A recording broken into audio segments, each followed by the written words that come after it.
Hai Youthful, buat kamu generasi milenial yang mau berpikir cerdas, udah bener dengerin video ini.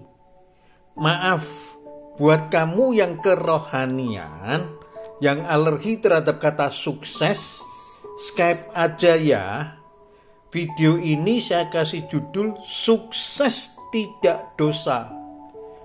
Ingat dan perlu disadari bahwa kita masih hidup di dua dimensi.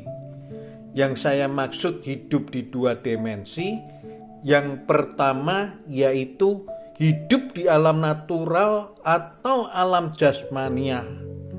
Dimensi yang kedua yaitu hidup di alam rohaniah.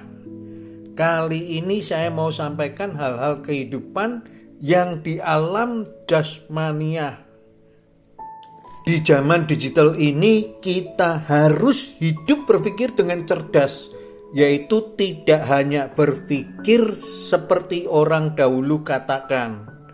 Harus berpikir out of the box, tetapi yang seharusnya renew our mindset terlebih dahulu agar dapat men-zoom in ke dalam mindset kita dan men-zoom out pandangan kita semakin luas sudut pandangnya dan melihat lebih detail. Berpikir dengan cerdas seperti yang dapat dilakukan oleh smartphone. Berkembang terus dan terus akan diperbaharui. Sejalan dengan perkembangan teknologi.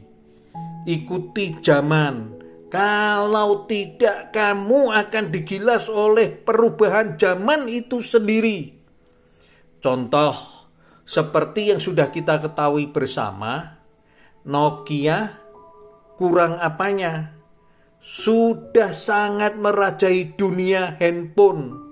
Dari anak-anak sampai kakek nenek, handphonenya Nokia. Digilas oleh BlackBerry. BlackBerry gak tahan lama dilibas oleh Android. Begitu juga Ramayana, Matahari, Giant, tumbang terkena imbasnya oleh generasi milenial yang menggunakan kemajuan teknologi di era digital ini. Dengan online shopnya seperti Lazada, Shopee, dan Tokopedia. Begitu juga dunia wisata, travel agent dilibas oleh Traveloka. Untuk itu, renew your mindset. Berubahlah pola pikir kamu, guys. Kalau enggak, kamu akan digilas oleh artificial intelligence yang sangat luar biasa kemampuan berpikirnya, sangat cerdas dan canggih. Bisa jadi takkan tertandingi. Bermunculan produk-produk inovatif dalam bidang mobil listrik, pendidikan, pencetakan 3D, kesehatan, agriculture, dan lapangan pekerjaan. Mobil listrik yang menggunakan baterai litium, SPBU, akan digantikan oleh SPLU, stasiun pengisian baterai litium untuk kendaraan listrik umum. Bengkel mobil konvensional akan segera hilang karena mesin yang menggunakan bensin konvensional memiliki 20.000 bagian. Mesin kendaraan listrik hanya memiliki 20 bagian saja. Mobil listrik dijual dengan bergaransi seumur hidup yang hanya butuh waktu 10 menit saja untuk mengganti mesin motor listriknya. Mesin listrik tidak akan diperbaiki di dealer, tapi wajib dikirim ke bengkel regional untuk segera diperbaiki dengan robot yang cerdas. Mesin listrik yang gagal fungsi ditunjukkan oleh lampu yang menyala. Lalu kita akan pergi ke tempat yang menyerupai mesin cuci mobil dan mobil akan ditarik. Sementara kita ngopi dan mesin mobil akan diganti dengan yang baru. pabrik kendaraan yang cerdas mengalokasikan uangnya untuk membangun pabrik-pabrik mobil tenaga listrik baterai litium. Industri batu bara akan segera lenyap. Listrik pun akan digantikan.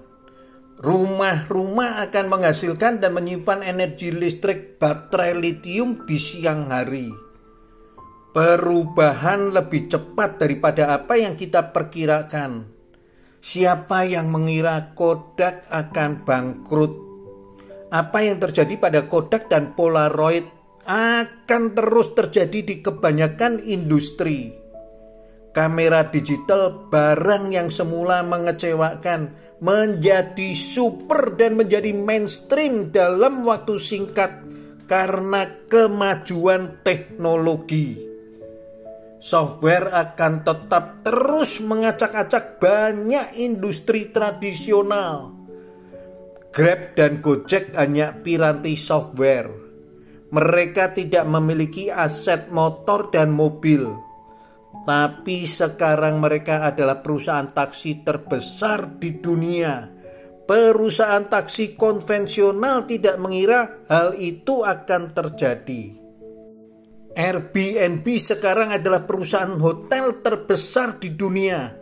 Walaupun mereka tidak memiliki properti apapun, pemilik hotel konvensional tidak mengira hal ini akan terjadi.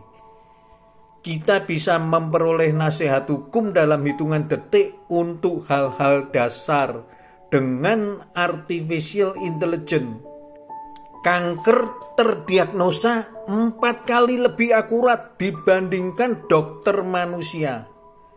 Software dapat mengenali wajah jauh lebih baik daripada manusia. Hal ini telah digunakan di supermarket di Tiongkok. Mereka belanja tidak perlu membawa uang tunai. Kartu kredit udah nggak ngetren lagi. Nggak perlu bawa smartphone lagi untuk men-scan barcode. Hanya dengan mengenali wajah kamu, guys. Kedepan komputer akan lebih cerdas dari manusia. Mobil tanpa driver di tahun-tahun ke depan, kita tidak perlu sopir lagi karena kita akan memanggil mobil dengan telepon. Mobil itu akan muncul di lokasi dan mengantarkan kita ke tempat tujuan. Tidak perlu bingung memarkir mobil itu. Kita hanya akan membayar jarak tempuh dan kita dapat tetap produktif selama naik mobil. Hal ini akan mengubah tata kota karena kita hanya perlu mobil 90% lebih sedikit. Lahan-lahan parkir bisa jadi taman-taman kota. Mobil tanpa sopir, angka kecelakaan akan turun. Ini akan menyelamatkan jutaan nyawa setiap tahunnya. Perusahaan mobil tak diragukan lagi akan menjadi bangkrut.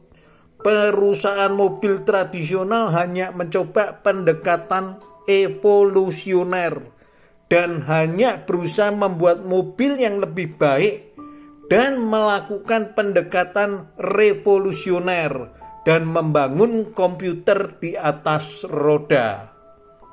Perusahaan asuransi akan mengalami kesulitan masif. Tanpa kecelakaan, biaya akan menjadi lebih murah. Real estate akan berubah.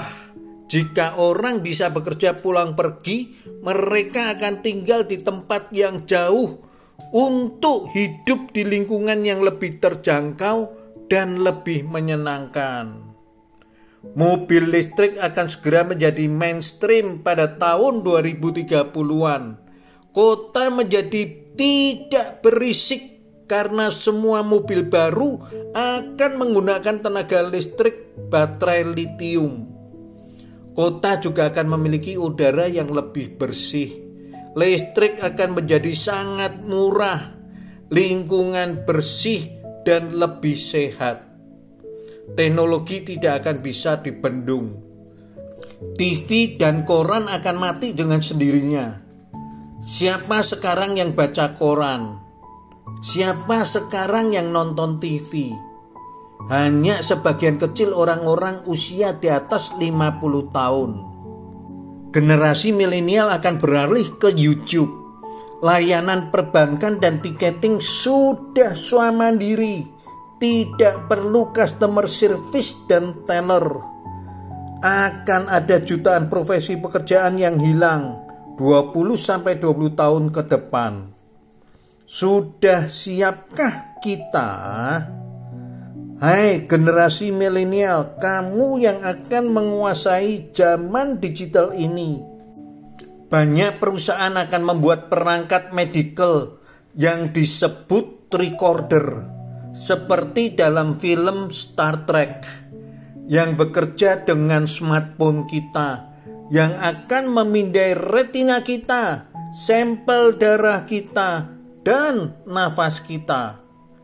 Lalu dia akan menganalisa 54 biomarker yang akan mengidentifikasi hampir semua jenis penyakit.